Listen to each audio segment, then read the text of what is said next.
பிதுர் சாபம் தீர. பிதுர் சாபம் தீர மயிலாடுதுறை மாவட்டம் திருவெண்காடு வேதாரண்யேஸ்வரரை தரிசியுங்கள். நவக்கிரகங்களில் ஒருவரான புதன் பகவான் இங்கு வழிபட்டுள்ளார். இதனால் இத்தலம் புதனுக்குரியது. பிரம்மனிடம் பெற்ற வரத்தால் மருத்துவன் என்ற அசுரன் தேவர்களுக்கு துன்பம் கொடுத்தான். இதனால் அவர்கள் மாறுவேடத்தில் திருவெண்காட்டில் வாழ்ந்தனர். பின் தொடர்ந்து வந்த அசுரனால் அவர்களை பார்க்க முடியவில்லை. இதற்காக தவம் செய்த அசுரன் அவர்களை பார்க்கும் வரத்தையும் சூலாயுதத்தையும் பெற்றான். பின் தேவர்களை தாக்கவே அவர்களுக்கு பாதுகாப்பு கொடுத்தார் ரிஷபதேவர். ஆனால் அசுரன் அவரையும் காயப்படுத்தினான்.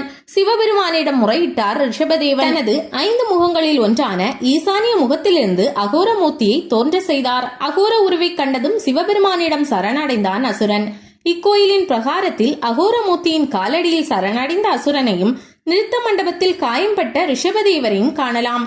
காசிக்கு சமமான 6 தலங்களில் ஒன்றாகவும் தேவார பாடல் பெற்ற 274 தலங்களில் 11வது தலமாகவும் சக்தி பீடங்களில் பிரணவ சக்தி பீடமாகவும் இங்கே கோயில் உள்ளது. இங்கு திருவெண்காடர், அகோரமூர்த்தி, நடராஜர் என 3 சுவாமிகளும், துர்க்கை, காளி, பிரம்ம வித்யாம்பாள் என 3 அம்பிகைகளும், அக்னி தீர்த்தம், சூரிய தீர்த்தம், சந்திர தீர்த்தம் என 3 தீர்த்தங்களும், வடவால், வில்வம், கொன்றை என 3 தலவிருஷங்களும் உள்ளன. காசியில் விஷ்ணு பாதம் உள்ளது போல இங்கு ருத்ரபாதம் உள்ளது. பட்டினத்தாருக்கு திருவெண்காடர் என்ற பெயர் ஏற்பட காரணமான தலம் இது. இங்கு ஸ்படிகலிங்கத்திற்கு தினமும் 4 முறையும், நடராஜருக்கு ஆண்டுக்கு 6 முறையும் அபிஷேகம் நடக்கிறது. பிதுர் தோஷம் தீர இங்குள்ள சந்திர புஷ்கரணி தீர்த்தத்தில் நீராடி வேதாரண்யேஸ்வரரை, புதன் பகவானை வழிபட வேண்டும். அத்துடன் புதன் பகவானுக்கு பச்சை வஸ்திரம் அணிவித்து வெண்காந்தல் மலர் சூட்டலாம். பிரசாதமாக பாசிப்பருப்பு பொடியில் காரம் சேர்த்து நைவேத்தியம் செய்தால் நரம்பு சம்பந்தமான நோய்கள் தீரும்.